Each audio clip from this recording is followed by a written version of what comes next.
we will have to draw the energy band.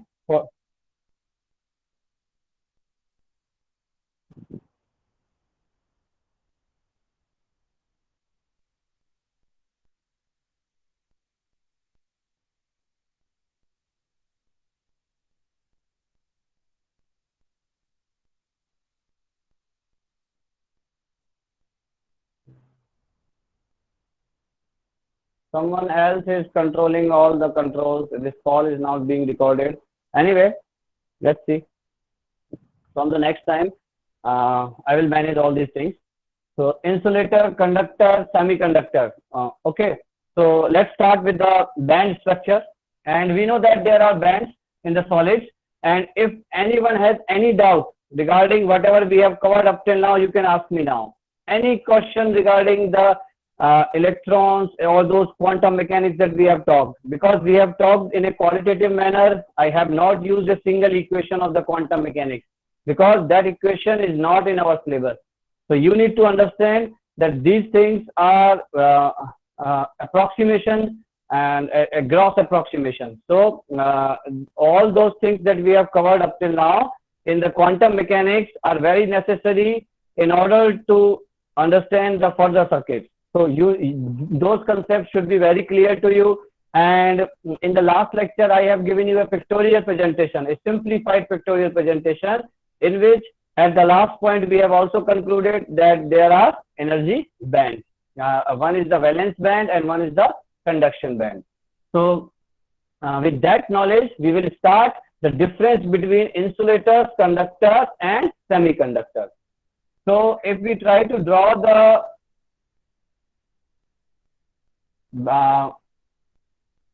band structure, so if this is the valence band and this is the conduction band in the insulators, then this energy gap is generally of order of 6 electron volt. For the insulators, the energy gap between valence band and conduction band, the energy gap is very high. So this much energy is required. For transition of electron, this much energy is required. For any electron to move from the valence band to conduction band.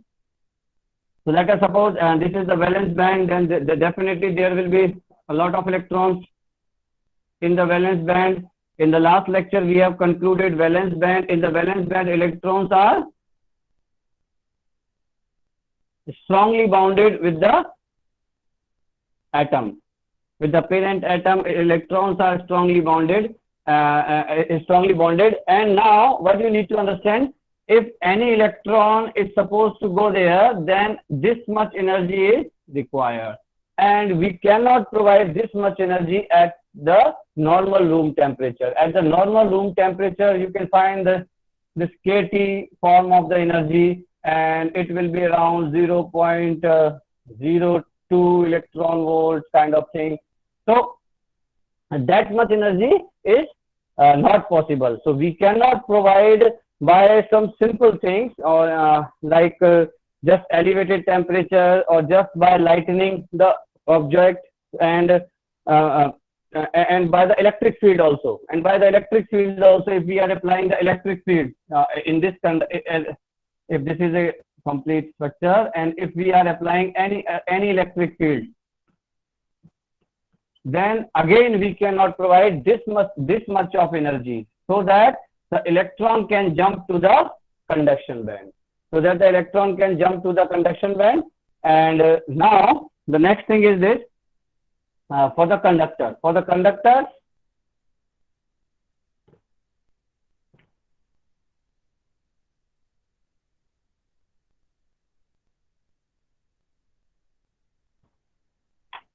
Let me use a different pen.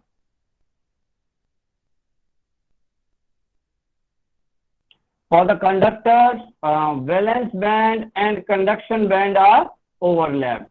As we have seen in the case of magnesium. In the case of magnesium, we have seen it that the 3s and 3p were merged. just like this. Actually, that thing is at the orbital level, and we are not considering in the orbital level.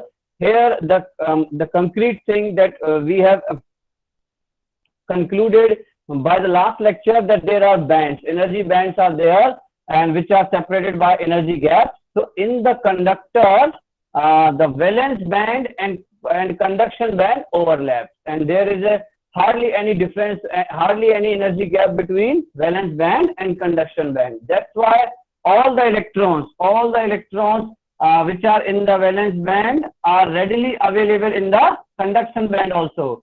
So with the help of very less energy, these electrons will be available in the conduction band. And already some of the electrons in this overlapping area are available in the conduction band. So whenever we apply any external field, the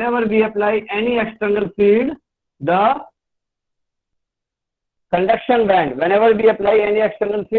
the electron responds to that electric field with the help of that force which exerts on electron in the electric field. F equal to QE. F equal to QE is the force which works on the electron when on any charged particle, not electron, on any charged particle whenever we apply an external electric field.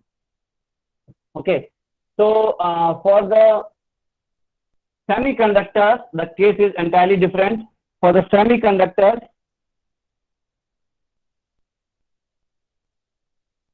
the band structure is like this.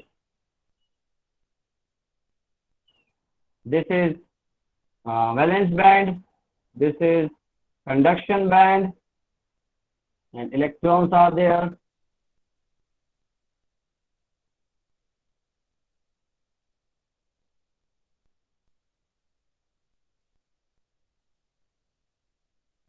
And this energy gap is of order of less than 3 electron volts. So this is just a thumb rule, and there is not a specific value. In different books you will find different values. In some books you will find 2 electron volt, in some book 1.5 electron volt, and there are semiconductors having the energy gap is of 2.52 electron volt. There are compound semiconductors in which the energy gap is 2.5 something electron volt.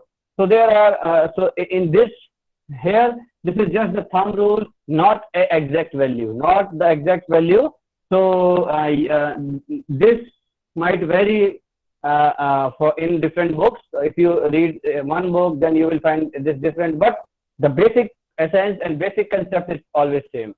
So the energy gap is almost 3 electron volt. So then there is a very good probability at some elevated temperatures, and because of any other source of energy, some lightning, or even by some applied electric field, that few electrons are available in the conduction band at the room temperature. So few electrons are available in the conduction band at the room temperature. So in the semiconductors at room temperature, there is very good probability that few electrons will be available, and this is like this in every 10 raised to the power 12 atoms. For every 10 raised to the power 12 atoms, there will be one atom will be like this, so that the electron associated with that atom will get the sufficient energy and will jump in the conduction band. And now you will say that this number is very large. For every 10 raised to the power 12 atoms, we are finding only one atom. Yes? जिसका भी mic on है वो mic off करिए. Sir समझ में नहीं आ रहा sir. क्या चीज समझ में नहीं आ रही? कौन बोल रहा है? क्या चीज? हाँ जी बताइए, क्या चीज समझ में नहीं आई? सर ये जंपिंग वाला समझ में नहीं आया इलेक्ट्रॉन्स का. सर आप शुरू से एक बार क्लियर कर दीजिए. बिल्कुल बिल्कुल, शुरू से आपको एक एक चीज क्लियर करेंगे. पहले एक मिनट फर्स्ट मैं अभी इसको पूरा रिवाइज करता हूँ, आपको एक एक चीज बताता हूँ कि जंपिंग कैसे होगी और क्या चीज है. तो actually jumping is the analogical representation. Jumping is the analogical representation. Basically what is this, कि आपका एटम है, न्यूक्लियस है, न्यूक्लियस के अराउंड ऑर्बिट्स हैं. अब ऑर्बिट्स ने मिलके जो लास्ट ऑर्बिट्स हैं उन्होंने मिलके क्या बनाया हुआ है, बैंड. तो इस बैंड से आपके जो वैकेंट बैंड्स हैं उनमें, यानी कि जो आपका यहाँ पे क्वांटम स्टेट्स अवेलेबल हैं, इसको हम बोलते हैं यहाँ पे क्वांटम स्टेट्स अवेलेबल हैं और यहाँ पे क्वांटम स्टेट्स अवेलेबल नहीं है, not available, quantum state field. एक मिनट, मैं अभी इसको क्लियर करता हूं आपको.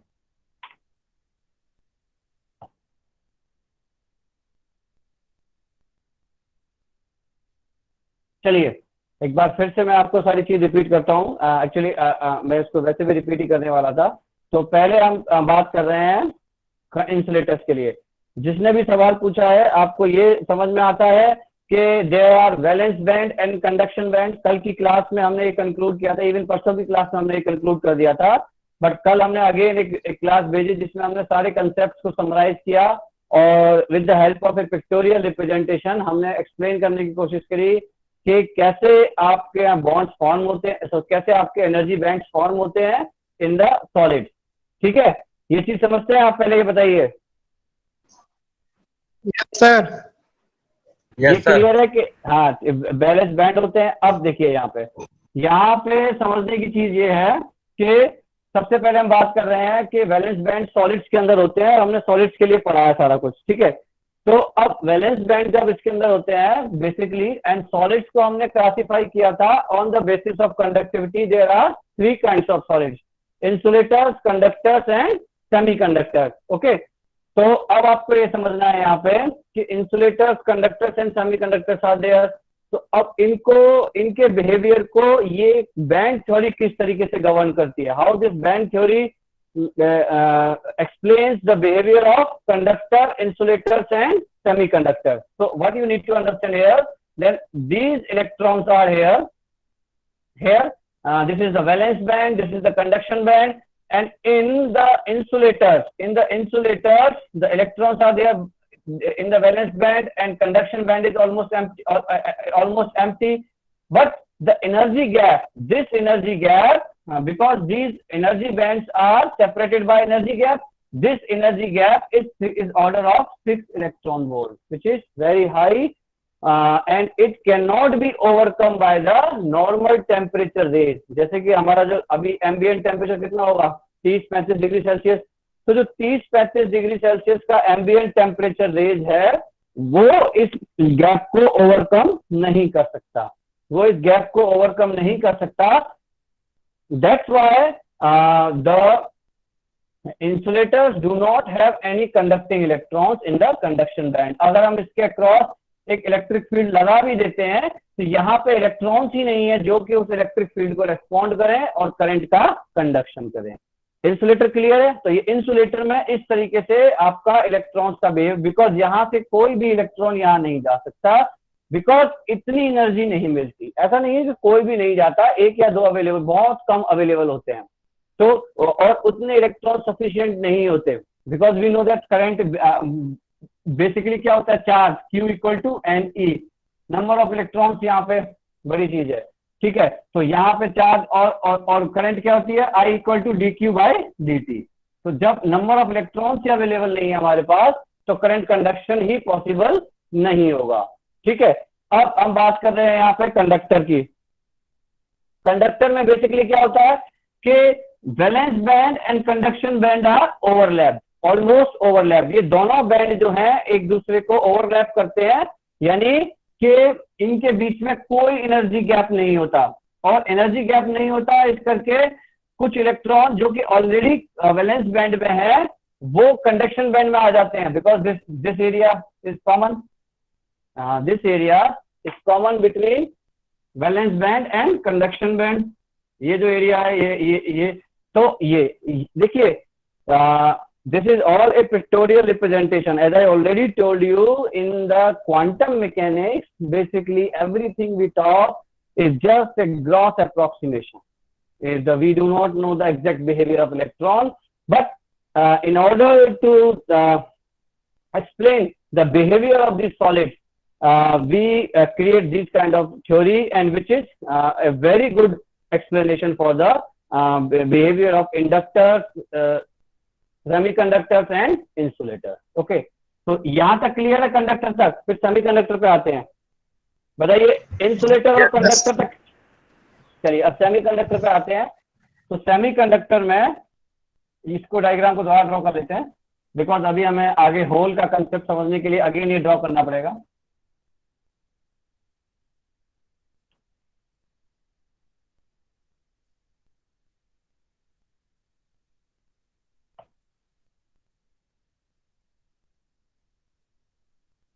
चलिए एक बार फिर से ड्रॉ करते हैं फॉर द सेमीकंडक्टर।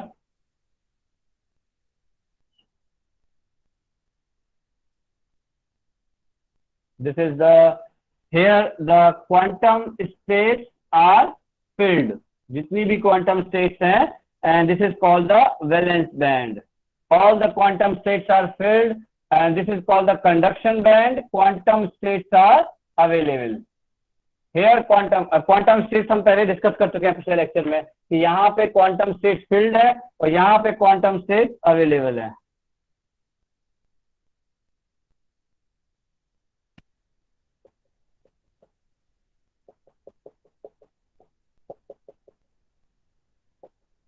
ठीक है, अब यहां हम बात कर रहे हैं energy gap, the energy gap in the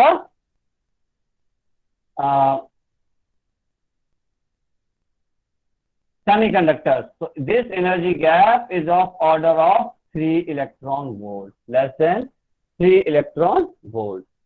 So these are the special kind of material। ये हमने डिस्कस किया था कि सिलिकॉन इस तरीके सिलिकॉन नेचुरली इस तरीके से होता है। तो अभी हम एक और चीज डिस्कस करेंगे। एक चीज जो सबसे पहले आप लोगों के दिमाग में आनी चाहिए कि why we are emphasizing on these silicon and germanium, because we have already available the very good conductors like copper, silver, aluminum. These all are very good conductors। और अगर इलेक्ट्रिसिटी अगर हमें बहानी है तो बेसिकली क्या उनका यूज कर लें? इंसुलेटर तो ठीक है नहीं वो करते, लेकिन ये मटेरियल इतने इंपॉर्टेंट क्यों है? तो इसका एक छोटा सा कंक्लूडेबल आंसर ये है कि we can control the conductivity, we can control the conductivity of these materials with the help of some material processing. With some material processing we can control the conductivity, जो कि अभी हम आगे subsequent lectures में पढ़ेंगे कि how can we control the conductivity of the semiconductors, how can we control the conductivity of semiconductors and with the help of material processing. तो वो हम discuss करेंगे, and that is why this is important. You cannot control the conductivity of copper, aluminum and any insulator. This is God given. Those conductivities are God given. Okay, so we cannot control those things, but here we can control the conductivity with the some material processing, and that is why these materials are very important. I hope कि आपके एक और सवाल का जवाब मिल गया होगा। अब यहाँ पे क्वांटम स्टेट्स अवेलेबल हैं, यहाँ पे क्वांटम स्टेट्स फील्ड हैं। तो बेसिकली क्या होता है कि एक चीज हमने लास्ट क्लास में डिस्कस की थी कि जब टेम्परेचर आपका लेट अस डिस्कस, जब टेम्परेचर आपका T इक्वल टू 0 केल्विन है, तब we know that the temperature is -273 degree Celsius, and we have already discussed that this temperature is practically not possible. ये टेम्परेचर तो बहुत लो हो गया, कितना सोचिए, -100, -200, -273। इस टेम्परेचर पे थ्योरेटिकली यहाँ पे एक भी इलेक्ट्रॉन नहीं होगा, and my semiconductor will behave like a insulator at T equal to 0 Kelvin. My semiconductor will behave like a insulator because no electron is available for the conduction. As you know that the energy is proportional to kT, and T is 0, then energy imparted in the electron or in the atom is 0. कुछ भी energy नहीं है उसके पास, तो basically वो क्यों move करेगा? वो अपने एटम से बाउंड रहेगा, जो अपने पेरेंट एटम से जिस तरीके से बाउंड है वो वैसे ही रहेगा, उसके अंदर कोई एनर्जी तो है नहीं। But as we elevate the temperature, जैसे ही हम टेम्परेचर बढ़ाते हैं तब यहाँ पे एनर्जी इंक्रीज होना शुरू होती है। और जैसे जैसे टेम्परेचर बढ़ेगा, के इज द बोल्ट्जमैन कांस्टेंट, जैसे जैसे टी बढ़ेगा तो टी भी बढ़ेगा। वी नो दैट इन दोनों में लीनियर रिलेशनशिप है, T equal to 273 plus T, there is a linear relationship. अगर ये टी बढ़ेगा तो ये टी भी बढ़ेगा, this is a constant, we know that.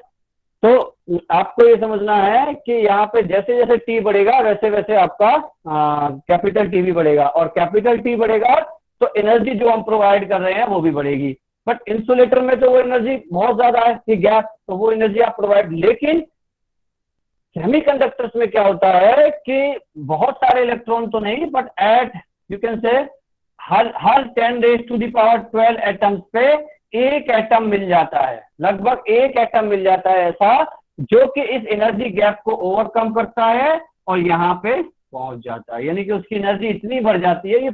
We are talking in terms of probability here, we are talking in terms of probability here कि as we provide the energy, as we elevate the temperature, the energy is provided. The energy is provided, and at every 10⁻12 atom, we can find one atom and that can provide one electron. So now again, this number is very high, but we know that in materials, at a particular mass of the material, there are 6.023 into 10⁻23 atoms in a particular 1 gram atom mass of the material.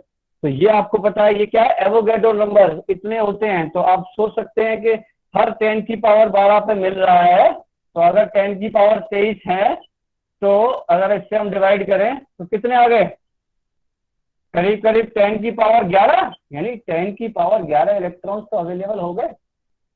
ये चीज समझ में आ रही है कि भाई अगर हम बिल्कुल छोटे से मास की बात करें जिसमें एक मोल एटम्स एक मोल होते हैं, तो हर एक 10⁻12 एटम पे एक एटम मिल रहा है। तो यहाँ पे 10⁻12 पे मिल रहा है एक, यूनिटरी लॉ है, छठी क्लास में पढ़ा होगा। तो 10⁻23 पे क्या मिलेगा, 10⁻11। तो इतने इलेक्ट्रॉन्स वहां पे फ्री मिल सकते हैं, यानी इतने इलेक्ट्रॉन्स अगर फ्री मिल सकते हैं, तभी तो हम कह रहे हैं कि सेमीकंडक्टर्स के बीच में कंडक्टिविटी होती है। सेमीकंडक्टर्स की जो कंडक्टिविटी होती है वो बीच में होती है, in between the insulators and in between the insulators and conductors, in between the insulators and conductors. So I hope this is clear now. अब ये clear है आप लोगों को? So this is the band structure. This is the band theory related to the semiconductors. And now you can see here at some elevated temperature, the electrons will jump into the conduction band, because here quantum states are available and here quantum states are filled. अब किसी को कोई doubt है तो वो पूछ सकता है, कोई भी चीज पूछनी है आप पूछ सकते हो, एनी डाउट रिगार्डिंग दिस, जो भी अब तक हमने कवर किया है। So this completes the band theory of the semiconductors, and now we will move to the current conduction. अगला हेडिंग डालिए current conduction, जो कि अगले लेक्चर में पढ़ेंगे हम, current conduction in the semiconductors.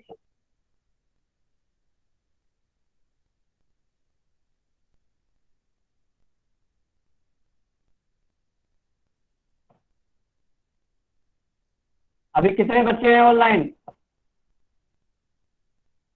64 sir. 64। अगली बार से मैं आपको लिंक भेजूंगा, पर मैं रैंडमली डिसाइड करूंगा। मैं नहीं जानता आप लोगों में से किसी भी क्लास को, किसी को भी नहीं जानता। मैं रैंडमली डिसाइड करूंगा और हर लेक्चर में अलग अलग 2 बच्चों को भेजूंगा। जब तक आप लोगों की एप्लीकेशन प्रिंसिपल सर तक नहीं जाएगी, अगली बार से मैं उनको पर्सनली मेल कर, सबकी मेल आईडी है मेरे पास, मैं पर्सनली मेल आईडी देके 2 ही बच्चों को पढ़ाना है। देखिए समस्या ये है कि हमें स्ट्रिक्ट डिसिप्लिन फॉलो करना पड़ता है। आज कोई बात नहीं, आज 64 हो गए, इवन स्टूडेंट्स काफी सारे हैं, सेंटर्स के स्टूडेंट्स का भी लॉस हो रहा है आप लोगों की वजह से, ठीक है। तो जो भी है, अब जिसका जैसे भी लॉस हो रहा है वो मैटर नहीं करता। सर वीडियो लेक्चर्स तो मिलेंगे ना? वीडियो लेक्चर्स इस चीज के नहीं मिलेंगे जो चीज मैं अभी पढ़ा रहा हूँ, ठीक है। और अब आगे से मैं सारी चीजें लाइव ही पढ़ाऊंगा, सारी चीजें लाइव ही पढ़ाऊंगा। वीडियो लेक्चर उसको मैं उसको आपको रिकॉर्ड करके भी दूंगा। जो चीज मुझे लगेगा कि वीडियो लेक्चर से पढ़ा दूं, वीडियो लेक्चर से पढ़ा दूंगा, और जो चीज आपको लाइव। अभी आपके पास मौका है, आप कुछ भी पूछ सकते हैं। जितना अभी तक हमने पढ़ा है, from starting with the first lecture, जहां पे हमने इंट्रोड्यूस किया था क्या कहते हैं कि इलेक्ट्रॉनिक्स क्या होती है, various systems and various application of the electronics, वहां से हमने स्टार्ट किया है। और उसके बाद फिर हम धीरे धीरे आगे बढ़े हैं कि क्या होता है कंडक्टर, क्या होता है इंसुलेटर, क्या होता है सेमीकंडक्टर, कैसे करंट कंडक्शन होता है सेमीकंडक्टर के अंदर, क्या टेम्परेचर डिपेंडेंस होती है, कैसे बैंड फॉर्म होते हैं, और क्या डिफरेंस है इंसुलेटर, कंडक्टर एंड सेमीकंडक्टर में on the basis of band theory. ये किसी ने सवाल पूछा था, उसको जवाब मिल गया होगा। और अब आप देखिए अगला हेडिंग डालिए, करंट कंडक्शन। यस सर, जब हम सेमीकंडक्टर को हीट करेंगे तो रेजिस्टेंस पे क्या फर्क पड़ेगा? ये बेटा अगला सवाल है, बिल्कुल जस्ट जो आगे हम पढ़ने वाले हैं। तो अब आप इसका खुद जवाब दीजिए। चलिए, आपने सवाल पूछा है, आपके सवाल पर एनालाइज करते हैं और आप खुद ही समझिए। अभी हम बात कर रहे थे हीट एनर्जी की। पहले हेडिंग डाल लेते हैं, current conduction in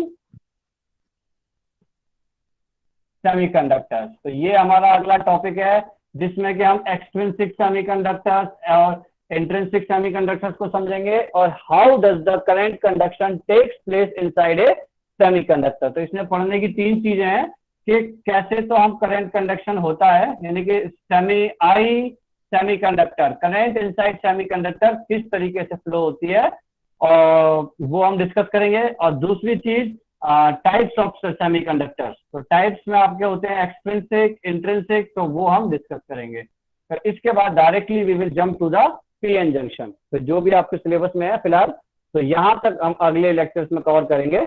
and I hope इसी वीक में ये चीज हो जाएंगी, और अगले वीक से हम पीएन जंक्शन स्टार्ट करेंगे। आप आते हैं आपके सवाल पे। तो आपने सवाल पूछा कि अगर हम हीट प्रोवाइड करते हैं सेमी कंडक्टर्स का, तो हम पढ़ चुके हैं। एक्चुअली ये क्वेश्चन मैं एक्सप्लेन करूंगा आगे, क्योंकि ऑब्वियस सी बात है, जब हम करंट कंडक्शन पढ़ेंगे तो ये पॉइंट जब हमने कंडक्टर में आया तो यहाँ पे भी आएगा। कंडक्टर में आपने पढ़ा कि टेम्परेचर बढ़ाने पर रेजिस्टेंस बढ़ता है, कैसे बढ़ता है ये हमने एक्सप्लेन किया, और ये भी चीज हम एक्सप्लेन करेंगे। But at this moment even you can answer because you have learn the band theory. Band theory से सिंपल, अभी मैं बैंड थ्योरी से सिंपल एक्सप्लेनेशन दे रहा हूँ आपको। All you need to understand कि यहाँ पे इलेक्ट्रॉन्स हैं, ऊपर की तरफ भी बनाते हैं, नीचे वालों से तो क्या मतलब है, नीचे वाले तो अपना घूमते रहते हैं, ऊपर वाले ज्यादा, जिनका एनर्जी लेवल ज्यादा होता है वो अच्छे से बिहेव करते हैं, यानी कि वो पार्टिसिपेट करते हैं ट्रांजिशन में। ठीक है, ये आपका कंडक्शन बैंड है, ये वैलेंस बैंड है। जब हम ये कह रहे हैं कि एक एलिवेटेड टेम्परेचर पे, यानी जब आपका T 27 डिग्री सेल्सियस हो गया, एवरेज जो हम लेते हैं T 300 हो गया, कुछ इलेक्ट्रॉन इसमें पहुंच गए। अब आप कह रहे हो कि हमने सेमीकंडक्टर को हीट कर दिया। जब आप हीट करोगे सेमीकंडक्टर मटेरियल को, let us suppose this is a complete material, then what will happen, आप जब हीट एनर्जी इसको इम्पार्ट करोगे तो वो इलेक्ट्रॉन्स पे जाएगी, इन इलेक्ट्रॉनों को भी मिलेगी, और इन इलेक्ट्रॉनों को मिलेगी तो ज्यादा से ज्यादा इलेक्ट्रॉन जो है आपके यहाँ पे जाने लगेंगे, तो कंडक्टिविटी बढ़ने लगेगी। ये क्लियर सी बात है। ठीक है, बट यहाँ पे कुछ लिमिटेशंस है। ऐसा नहीं है कि आपका उसका मॉलिक्यूलर स्ट्रक्चर इतना ज्यादा हीट कर दें, इतना ज्यादा हीट कर दें कि मॉलिक्यूलर स्ट्रक्चर ही बिगाड़ दें। तो एक सिंपल एक्सपेरिमेंट भी होता है जनरली हीट के लिए, कि बेसिकली हम क्या करते हैं, एक सेमीकंडक्टर मटेरियल को रखते हैं यहाँ पे, और एक एमीटर, मिली एमीटर, एक मिली एमीटर का यूज करते हैं, और एक बैटरी लगा देते हैं। अब क्या होता है कि पहले हम इस सेमीकंडक्टर मटेरियल को नॉर्मली जैसे रखा हुआ है वैसे ही मेजर करते हैं, तो कुछ करंट की वैल्यू आती है मिली एम्पियर्स में, देन डेफिनेटली यहाँ पे करंट कंडक्शन होगा। As we have already understand this thing that at some elevated temperature there are few electrons available in the conduction band and which can respond to any electric field which can be provided by the voltage। हमें पता है voltage क्या करता है, material के electric field को बनाता है और वो इलेक्ट्रिक फील्ड फोर्स लगाता है। सिमिलरली अब क्या होगा कि इसी मटेरियल को, ये एक्सपेरिमेंट है, आपको बहुत सारे इंटरनेट पर कहीं भी किसी भी जगह मिल जाएगा, यूट्यूब पे भी किया है 50 लोगों ने।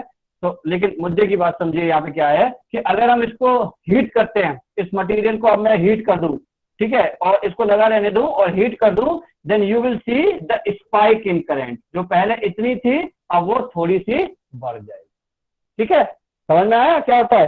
तो this explanation is with the band theory. तो बैंड थ्योरी के हेल्प से भी आप समझ सकते हो. और कोई सवाल? हाँ जी, कोई और सवाल पूछना है?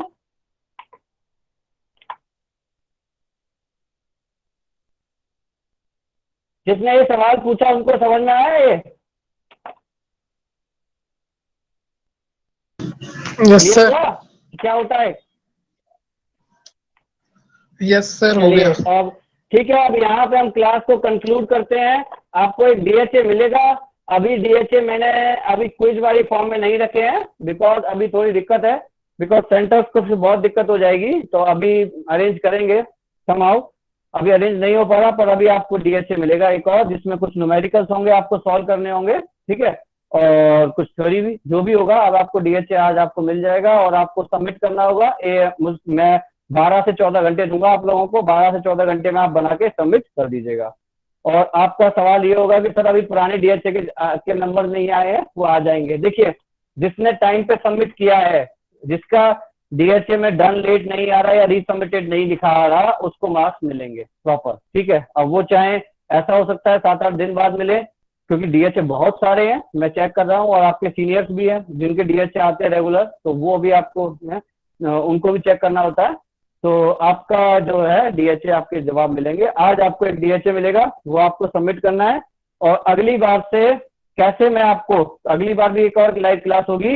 इवन संडे को भी लाइव क्लास होगी आपकी. संडे को भी आपकी एक लाइव क्लास होगी, क्योंकि हमारा तो पीछे चल रहा है, सभी कोर्सेज आगे चल रहे हैं. But definitely we will cover. ऐसी बड़ी चीज नहीं है, बिकॉज हम हर एक कंसेप्ट को भले कितना भी डीपली जाए, बट हम कवर कर लेंगे. किसी को कोई डाउट है पूछ सकता है जल्दी से, 2 मिनट के अंदर किसी को कोई भी डाउट है पूछ सकता है. आप मुझे मेल कर सकते हैं, उसमें कोई प्रॉब्लम नहीं है. बट आगे से क्लासेस किस तरीके से होंगी मैं अरेंज करूंगा. जो भी आप लोग कर रहे हैं वो आपके हिसाब से, और जो मुझे इंस्ट्रक्शन मिला है टेक्निकल कॉलेज से उसके हिसाब से. ठीक है, किसी को कोई डाउट है पूछना है पढ़ाई से रिलेटेड, क्या होगा क्या नहीं होगा. और देखिए, अभी इन सिचुएशंस को भी इम्प्रूव करेंगे, बोर्ड को भी थोड़ा सही एंगल पे करेंगे, और लाइटनिंग अरेंजमेंट भी और बेटर होगा. आवाज क्लियर है? यस हाँ सर. जी, आवाज क्लियर है. तो देखिए, अब जो भी बेस्ट पॉसिबल है वो हम कर पा रहे हैं. अब क्लासरूम में बैठ के बोर्ड पे सामने बच्चों को पढ़ाना और ऐसे पढ़ाना, तो मतलब आप समझ सकते हो कि उसका कोई सब्स्टिट्यूट नहीं है, वो बेस्ट चीज है. ठीक है, अब देखिए कब वो पॉसिबल हो पाता है. तो ठीक है, तो अब यहाँ पे हम क्लास को कंक्लूड कर रहे हैं. और